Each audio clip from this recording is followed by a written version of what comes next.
Ladies and gentlemen, boys and girls, children of all ages, welcome to Robert's Sports Show. I'm your host, Robert. Alright, preview for NASCAR's Las Vegas race this week. Obviously, race this tomorrow. We'll like getting this up.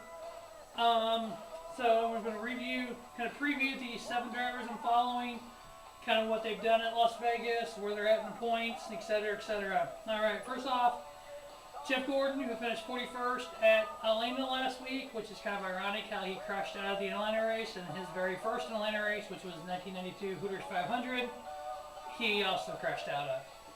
So far, pretty much similar to what he's done in the first race, he's done in his last race. These races, Daytona 500, his very first race, he got hung out of the draft by the number 3 car. In his last Daytona 500, he got taken out by the number 3 car. His first Atlanta race, he crashed out. In his last Atlanta race, he crashed out. So here at Vegas, his very first race, Jeff Gordon finished 17th. So let's hope he has a little better run this week than that.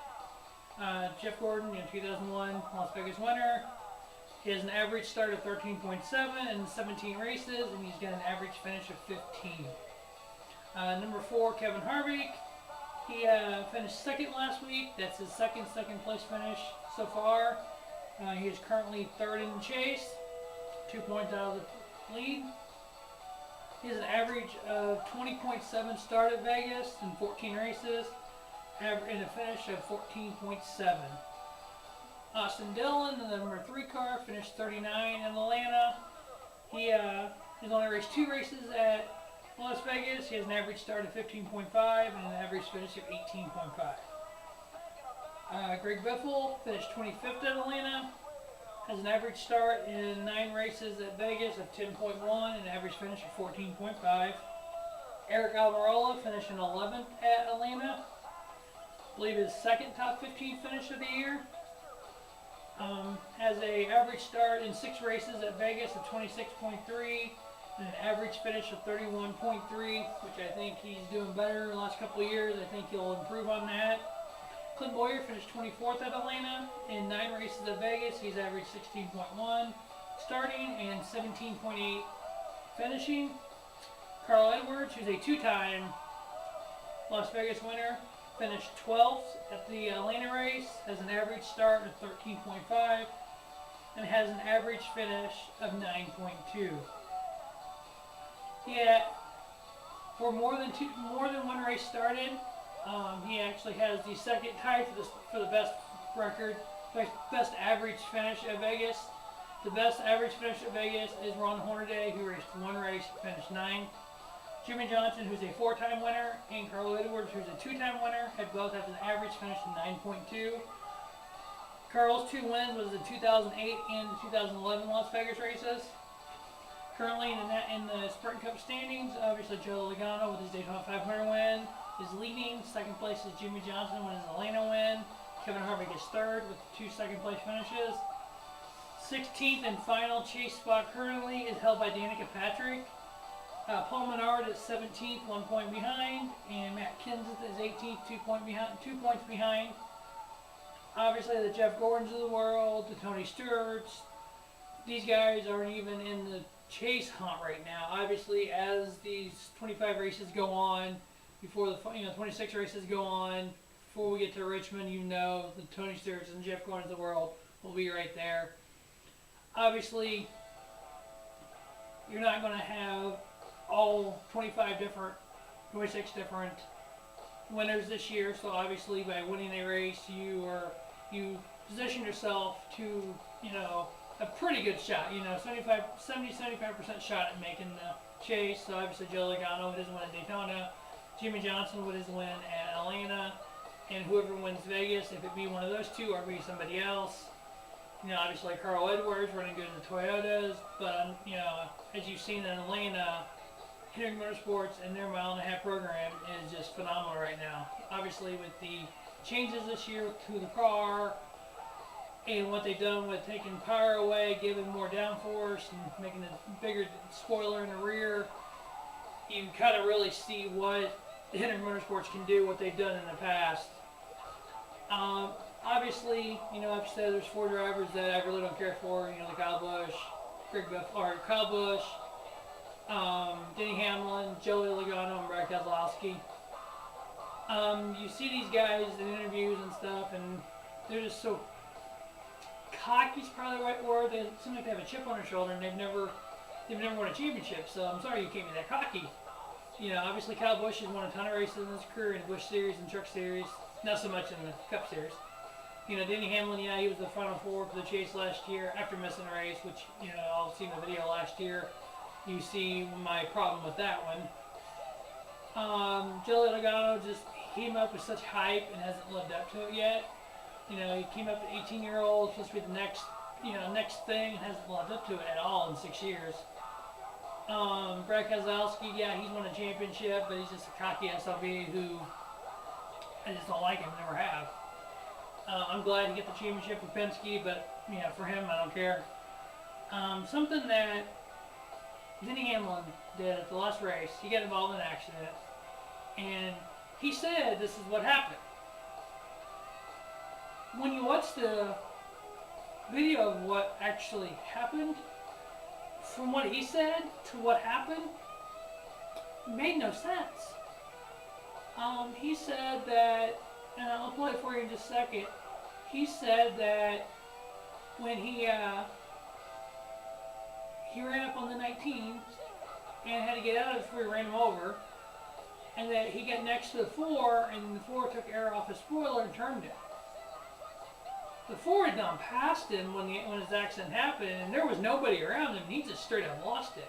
I guess he's too big of a pussy or chicken shit to actually admit, hey, I just lost it, Things happen. So you make up a story?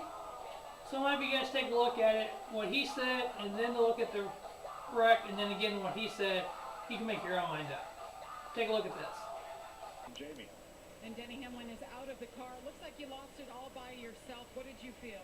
Yeah, I was right on the 19, entering one, and he checked up, and if I didn't move to the right, I was going to spin him out. I was going to run right in the back of him, and when I moved to the right of him, it put me right on the door of the 4, and I just got sucked around, and that was it. So, apologize to all these cars involved. It's tough. I mean, we had a good FedEx Ground Toyota for most of the day. We just lost the handle there on the that last run, and kind of put us in a spot we hadn't restarted all day, and just got sucked around, got a little loose. All right, and Mike, you just laps on brand new tires. Exactly. See if we can determine what happened. Now here comes the 78 up the middle. Denny Hamlin up there against Carl Edwards. The 4 car there. Harvick on the outside. 22 Logano up top. Come off the corner clean right here. Whoa, Hamlin just spins out. The car just came around with him. Nowhere for Newman, and 31 to go. You see Clint Boyer at 15 barely squeaking by. Boy, but you see Jeff Gordon, he almost had that wreck cleared, and he caught in front of McMurray's car there, and that turned Jeff down the hill. Well, look at Harvick. He's struggling right there, and then here comes Hamlin. He just spins out. Now, watch this. Here comes Jeff Gordon coming. Bam. He almost had it missed. Almost had it made. Sure. Let's go in Atlanta. Jamie. and Jamie McMurray back here in the garage. I know you haven't seen a replay. Here we go. See the replay for the first time, Jamie. What happened? Well, I'm not real sure. I got underneath the 31 coming off of turn 2. I'll have to kind of watch it here before I say anything. Oh yeah. So the 11 just got loose. It's pretty hard to pass, and you run wide open so long that you take what you can get when you can get it. And the restarts are the best place to pass on the track, especially if you're on the bottom. It's a pretty big advantage here. So you're just racing as hard as you can, and unfortunately we just had an accident there. Our McDonald's Chevy was really good today. I was really proud of Matt and our whole team. The track bar adjuster was really interesting. If you got off to play with that, and there was times you get your car back. I don't know that it necessarily created passing, but it saved you at times if the car got a long ways off. So it's interesting day. Sorry, Jamie Murray. Let's go back to Mike. Well, it looks like you lost it all by yourself. What did you feel? Yeah, I was right on the 19, entering one, and checked up, and if I didn't move to the right, I was going to spin him out. I was going to run right in the back of him. And when I moved to the right of him, it put me right on the door of the 4, and I sucked around, and that was it. So I apologize to all those cars involved. It's tough. I mean, we had a good FedEx Ground Toyota for. So when the announcer, Darrell Waltrip and then Jamie McMurray both say he just lost it, and then he says he almost ran over the 19, had moved to the right. I really didn't see him move to the right that much on what I seen in the video. And then he got sucked around by passing the 4 car. Well, to me it looked like he was dead straight when the 4 car passed him. And there was nobody near him when he just straight up lost it.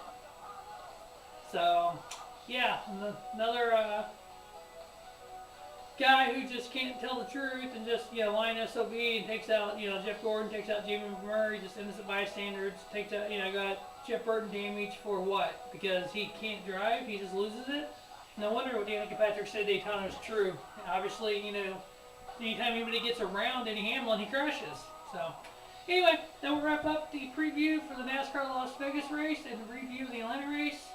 Stay tuned to Robert Sports Show for more videos, NASCAR, NCAA football, NCAA basketball, March Madness coming up, wrestling in it, and football. As always, thanks for watching and have a spiffy night.